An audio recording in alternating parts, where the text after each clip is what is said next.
Hello बच्चों, क्या हालचाल। आज के वीडियो में बात 12th फिजिक्स के लेसन नंबर 3 इलेक्ट्रिक करंट के लेक्चर नंबर 2 की। और आज का लेक्चर स्पेशल होगा ड्रिफ्ट वेलोसिटी पे, कंडक्टिविटी पे, ओम्स लॉ लिमिट्स पे, और बात होगी ड्रिफ्ट वेलोसिटी और करंट के रिलेशन पे। साथ में हम इन टॉपिक्स के आंसर और क्वेश्चंस भी करेंगे। तो चलिए हम सबसे पहले जानते हैं कंडक्टिविटी क्या होती है या स्पेसिफिक कंडक्टिविटी किसे कहते हैं, इसका फॉर्मूला कैसे निकलता है और इसका फॉर्मूला जो होता है वो किन किन राशियों पर डिपेंड करता है। तो चलिए हम आज के वीडियो में सबसे पहले हम पढ़ते हैं चालकता या विशिष्ट चालकता। तो आप लोग चलिए, चालकता प्रतिरोधकता की व्युत्क्रम होती है, यानी जिस चालक का प्रतिरोध जितना ज़्यादा होता है उसका प्रतिरोधकता उतनी ही ज़्यादा होगी, तो उसकी चालकता उतनी ही कम होगी। तो अब प्रतिरोधकता क्या होती है? प्रतिरोधकता किसी भी चालक का प्रतिरोध ही होता है। कब? जब उसकी लंबाई एकांक हो और उसके अनुप्रस्थ काट के क्षेत्रफल का मान क्या हो? एकांक हो। तो ऐसी शर्त पर उस चालक का जो प्रतिरोध होता है वो उसकी प्रतिरोधकता कहलाता है। तो प्रतिरोधकता का मात्रक क्या होता है? Ohm into metre. तो चालकता का मात्रक क्या होगा? ओम इंटू मीटर की घात -1। तो आपको पता है कि प्रतिरोध निर्भर करता है तार की लंबाई के समानुपाती तथा तार के अनुप्रस्थ काट के क्षेत्रफल के क्या होता है? व्युत्क्रमानुपाती। तो हम इस समीकरण को R समानुपाती L/A लिख सकते हैं, या R बराबर ρL/A। रो यहां पर क्या है? समानुपाती स्थिरांक है, मतलब ये दोनों जो पद हैं उनको बराबर करता है। ज्ञात है कि V बराबर क्या होता है? IR। तो हम लोग क्या लिख सकते हैं? R का जो यहां पर मान है, ये मान समीकरण 1 वाला रखेंगे। समीकरण 1 वाला रखेंगे तो आपके पास V = I कोष्टक ρL/A क्या आएगा? A।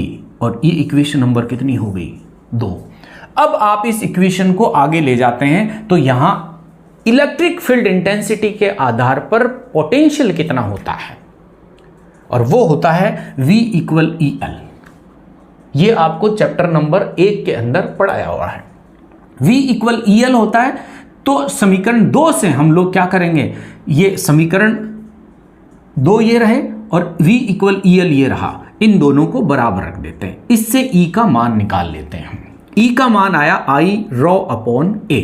अब आपको जानना होगा कि I/A क्या होता है? J होता है, जिसे क्या कहते हैं? करंट डेंसिटी, यानी धारा घनत्व। और J = I/A। अब J = I/A ये मान रख देते हैं तो आपके पास E इक्वल कितना होगा? J सिग्मा होगा, क्योंकि E = J/ρ होगा और सिग्मा बराबर 1 क्या होता है? ρ। ये फॉर्मूला हमें प्राप्त होगा। तो चालकता और प्रतिरोधकता एक दूसरे की व्युत्क्रम होती हैं। जिसमें चालकता ज़्यादा उसकी प्रतिरोधकता कम, यानी चालकता अधिक होने से तार कम गर्म होते हैं। तार धारा का कम व्यय करते हैं, पूरी की पूरी धारा को लोड तक पहुंचाते हैं। उनके जालक कणों के बीच इलेक्ट्रॉनों का टकराव कम होता है और इलेक्ट्रॉन बड़ी ही सुगमता से क्या करते हैं? चालकों में प्रवाहित होते हैं।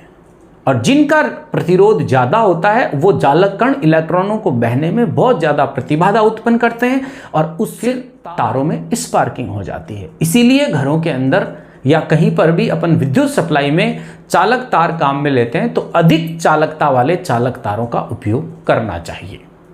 चलिए अब हम बात करते हैं अगले टॉपिक पर कि इलेक्ट्रॉन जब किसी चालक में चल रहे होते हैं तो इलेक्ट्रॉनों का अपना एक वेग होता है, उसे क्या कहते हैं? अपवाह वेग।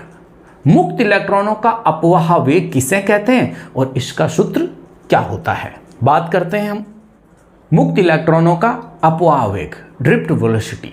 यानी इसको अगर बढ़िया तरह से समझा जाए तो आप ये समझिए कि कोई चालक जो है वो एक बॉक्स है और उस बॉक्स के अंदर आपने बहुत सी मधुमक्खियों को क्या कर दिया? बंद कर दिया, और वो मधुमक्खियां दाएं बाएं टकरा रही है। यानी एक मधुमक्खी, आप ये समझिए कि एक इलेक्ट्रॉन है तो वो मधुमक्खी दाएं बाएं जोर से टकरा रही है, तो एक मधुमक्खी का आपको वेग निकालना है तो कब निकालेंगे कि वो मधुमक्खी जब एक टक्कर के बाद दूसरी टक्कर के बीच में जितनी उसने दूरी तय करी है वो उसका मुक्त पथ है, उस मुक्त पथ पर वो कितने वेग से चली है, वो वेग उसका अपवाह वेग होता है। उसी तरह से यहां इलेक्ट्रॉनों का भी अपना क्या होता है, अपवाह वेग होता है।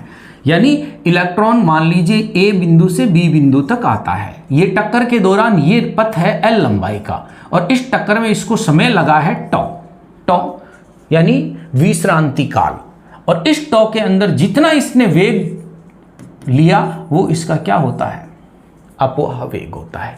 कैसे निकलते हैं, देखिए एक इलेक्ट्रॉन का वैद्युत बल होता है F बराबर माइनस ई कैपिटल ई, परंतु आपको पता है कि F बराबर क्या होता है, ma। ये सरल रेखीय गति में आपके न्यूटन के सेकंड लॉ से हम निकालते हैं। दोनों समीकरणों को बराबर कर दिया तो ma बराबर माइनस ई कैपिटल ई, इससे आपने a निकाल लिया। a क्या है, उस इलेक्ट्रॉन का एक्सेलरेशन, त्वरण, minus E capital E upon m, m क्या है, उस इलेक्ट्रॉन का मास, और e क्या है, उस एरिया में इसके द्वारा उत्पन्न विद्युत क्षेत्र तीव्रता। आपको पता है सरल रेखीय गति के अंदर त्वरण को हम a बराबर v अपॉन टी लिखते हैं। आप ड्रिफ्ट वेलोसिटी निकालनी है तो v की जगह vd और t की जगह क्या लिख दें, टॉ। आपको मैंने बताया था टॉ यहां टक्कर के बीच लगा समय, और v यहां पर क्या है, इस टक्कर के बीच लगे समय में इलेक्ट्रॉन कितनी ड्रिफ्ट वेलोसिटी से फ्लो हो रहा था, vdt। आपको टॉ जो है वो टक्कर का समय हो गया, यहां पर आपको a बराबर ये वैल्यू आई है। आप लोगों ने क्या किया, vd निकाल लिया। vd निकालने के लिए क्या करेंगे, vd इक्वल a टॉ। अब आप इसमें a का मान यहां से रख देंगे, a का मान ये रखा सा, vd बराबर माइनस ई m कोष्टक टॉ। इक्वेशन नंबर कितनी आ गई, 3। e इलेक्ट्रिक फील्ड, m मास, टॉ टाइम, और vd क्या है, ड्रिफ्ट वेलोसिटी है। यानी फाइनली हम लोग ये देखें कि vd का जो फॉर्मूला है वो कितना है, minus E capital E, minus E capital E m, और इससे गुणा कर दिया किसको, टॉ को। ये आपको ध्यान रखना है, ड्रिफ्ट वेलोसिटी। अब आप इसकी कंडक्टिविटी जब निकालेंगे तब आपको इस vd के फॉर्मूले का पता होना चाहिए। देखिए आप आगे, अब देखिए हम बहुत इंपॉर्टेंट टॉपिक की बात कर रहे हैं इस चैप्टर की, कि आपको ड्रिफ्ट वेलोसिटी और करंट के बीच में रिलेशन निकालना है।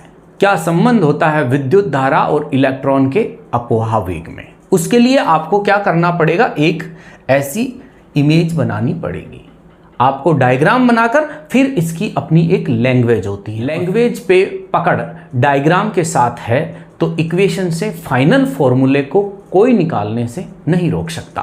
तो चलिए हम सबसे पहले मानते हैं कि आपके पास L लंबाई का एक कंडक्टर और उसका एरिया क्या है, A है। इसके अंदर जो विभव बह रहा है वो V है, इसकी प्रतिरोधकता ρ है और प्रतिरोध क्या है, R है। इलेक्ट्रॉन कितने हैं, इसमें मान लीजिए E है, संख्या है इनकी N संख्या है, तो हमें आवेश निकालना होगा। आवेश निकालकर हम इस कंडक्टर में बहने वाली धारा निकाल लेंगे, जिससे कि धारा और अपवाह वेग में संबंध आ जाएगा। चलिए जानते हैं हम, विद्युत धारा जो होती हैं वो I बराबर Q बट्टे क्या होती हैं, T। सही बात है। एकांक आयतन में मान लीजिए कि N मुक्त इलेक्ट्रॉन है, तो एक सेकंड में इलेक्ट्रॉन द्वारा घेरा गया आयतन कितना होगा, VdA।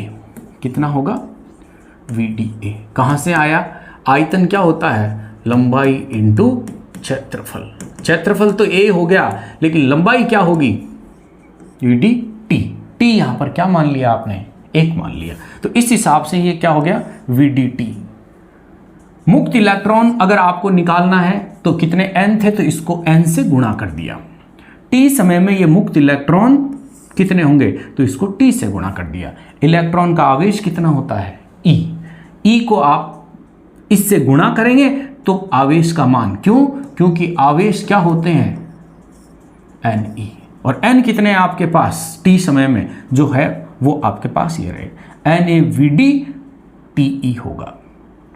यहां पर आपको धारा ज्ञात करनी है, तो धारा का फॉर्मूला आता है I बराबर Q/T। Q का मान आपके पास ये रहा।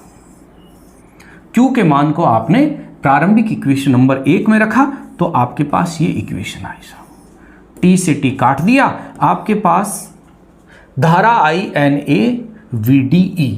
अब आपको यहां पर धारा और अपवाह वेग में आराम से संबंध ज्ञात किया जा सकता है। कैसे ज्ञात करेंगे कि देखिए ये जो फॉर्मूला है यानी I equal NaVdE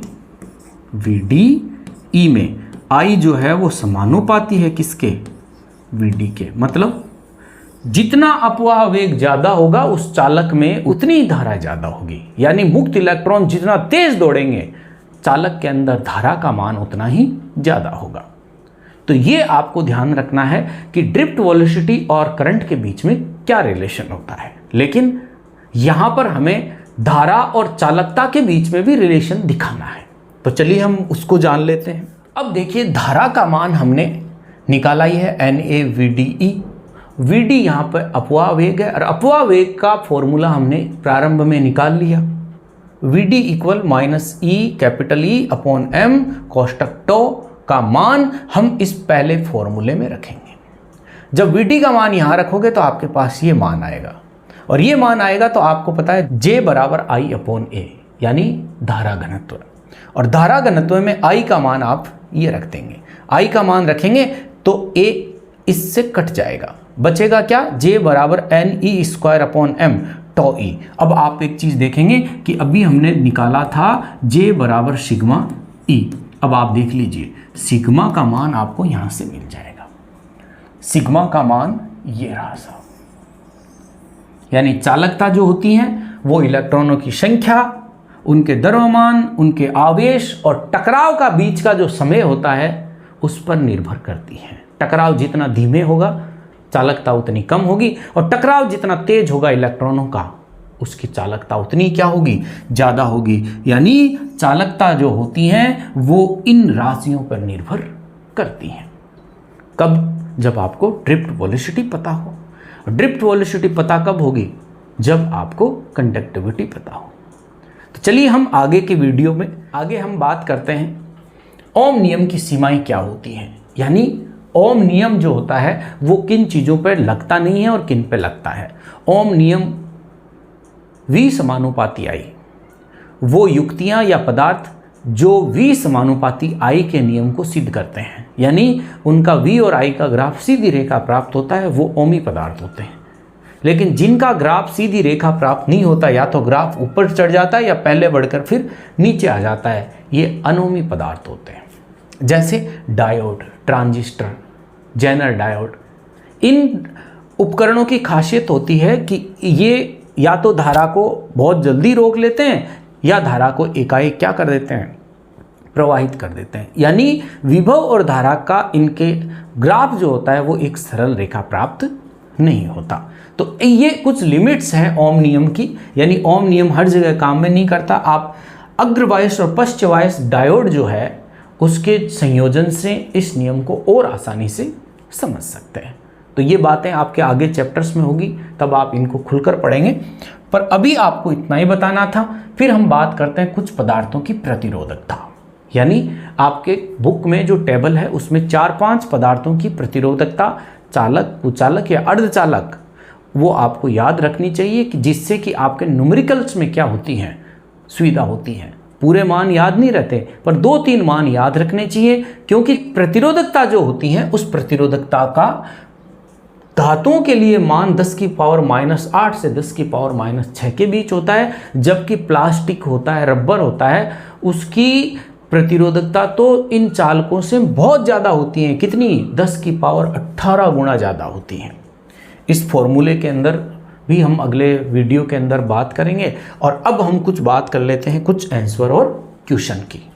answer question में चालकता का क्वेश्चन पूछा जा सकता है, अपवाह वेग का पूछा जा सकता है, अपवाह वेग क्या होता है उसकी डेफिनेशन पूछी जा सकती है, चालकता और अपवाह वेग को समझाना होता है तो इनको यूनिट के आधार पर, फॉर्मूले के आधार पर और इनकी डेफिनेशन के आधार पर इनका डिफरेंस करके आप समझा सकते हैं, ओम नियम की लिमिट्स बता सकते हैं और आपको चांदी की प्रतिरोधकता या चांदी की चालकता के बारे में पूछा जा सकता है। छोटे छोटे न्यूमेरिकल भी पूछे जा सकते हैं जिनका वीडियो मैं आपको एक साथ एक चैप्टर का बना के बताऊंगा। तो चलिए आज के वीडियो में इतनी बात करेंगे, आप इस करिए। Thank you for watching.